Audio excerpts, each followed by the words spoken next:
আসসালামু আলাইকুম ওয়া রাহমাতুল্লাহি ওয়া বারাকাতুহু।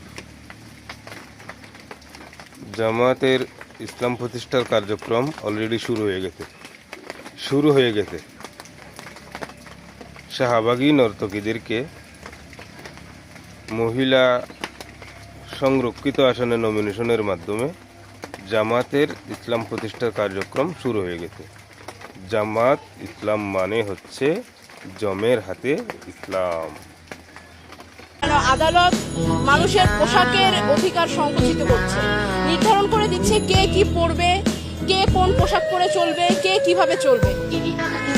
যে কোনো মানুষই তার লজ্জাস্থান ঢাকার জন্য যে কোনো জায়গায়, আপনি বিশ্বের যে কোনো জায়গায় যান না কেন, কিছু না কিছু পরে, কোথাও পরেই না। তো বাংলাদেশে এই যে আলাদা করে আমাকে বলতে হচ্ছে যে আমার পোশাকের স্বাধীনতা আমি চাই, এটা কেন? এই জন্যই তো বলি জামাত ইসলাম মানে হচ্ছে জমের হাতে ইসলাম।